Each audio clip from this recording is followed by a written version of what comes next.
ગુજરાતમાં છેલ્લા 2 દાયકાથી લોકશાહીની ખુલ્લેઆમ હત્યા થઈ રહી છે. આપણે જોઈએ છીએ કે દેશની સર્વોચ્ચ અદાલત એટલે કે સુપ્રીમ કોર્ટનું પણ લાઈવ આવે છે. જજો શું કરી રહ્યા છે, વકીલો શું કરી રહ્યા છે, કેવી સુનાવણી થઈ રહી છે, એ દેશનો સામાન્ય નાગરિક યુટ્યુબ ઉપર જોઈ શકે છે. ગુજરાત રાજ્યની હાઈકોર્ટની અંદર શું ચાલે છે એ દેશનો સામાન્ય નાગરિક લાઈવ જોઈ શકે છે. દેશની લોકસભામાં ભારતની સરકાર શું કામ કરે છે એ સામાન્ય નાગરિક યુટ્યુબ ઉપર જોઈ શકે છે. ઇવન મહારાષ્ટ્ર, રાજસ્થાન, ઉત્તર પ્રદેશ, ઝારખંડ, દિલ્હી, પંજાબ, હરિયાણા, તામિલનાડુ અનેક રાજ્યોની વિધાનસભાઓની અંદર લોકોએ ચૂંટેલી સરકાર શું કામકાજ કરે છે એ પણ લાઈવ જોઈ શકાય છે. ઇવન ગુજરાતના અનેક જિલ્લાઓની જિલ્લા અદાલત પણ યુટ્યુબ ઉપર લાઈવ જોઈ શકાય છે. પણ આપણા બધાનું દુર્ભાગ્ય કે ગુજરાતના કરોડો લોકોએ ટેક્સ આપીને, મત આપીને જે સરકાર બનાવી છે એ સરકાર વિધાનસભામાં શું કામ કરે છે એ બાબત લાઈવ જોઈ શકાતી નથી. તો આ લાઈવ બંધ શા માટે રાખવામાં આવ્યું છે? એવું તો શું વસ્તુ વિધાનસભાની અંદર થઈ રહી છે કે જે છુપાવવામાં આવી રહ્યું છે સરકાર?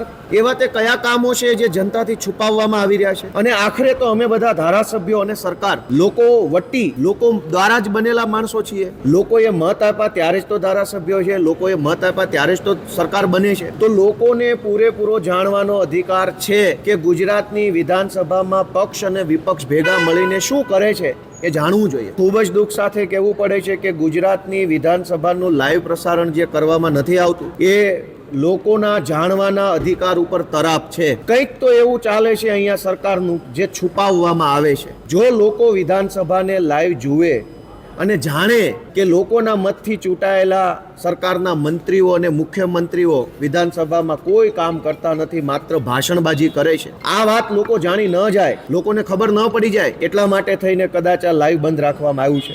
આજે આમ આદમી પાર્ટી તરફથી સ્પષ્ટ માંગણી છે કે ગુજરાતની વિધાનસભાનું લાઈવ કરવામાં આવે યુટ્યુબ ઉપર. લોકસભા અને રાજ્યસભાનું લાઈવ થાય, હાઈકોર્ટ અને સુપ્રીમ કોર્ટનું લાઈવ થાય, ડિસ્ટ્રિક્ટ કોર્ટનું લાઈવ થાય, અનેક બધી બાબતો, રાજકીય પાર્ટીઓની સભાઓ પણ હવે તો લાઈવ થવા લાગી છે. તો ગુજરાતની વિધાનસભાની કાર્યવાહી કેમ નહીં? આજે અમારા ગૃહના નેતા માનનીય ચૈતરભાઈ વસાવા, પાર્ટીના નેતા શ્રી ચૈતરભાઈ, હેમંતભાઈ ખવા, સુધીરભાઈ વાઘાણી અને અમારા સહિત અમે પૂરજોરથી આમ આદમી પાર્ટી તરફથી આ વાતનો વિરોધ કરીએ છીએ અને માંગણી કરીએ છીએ.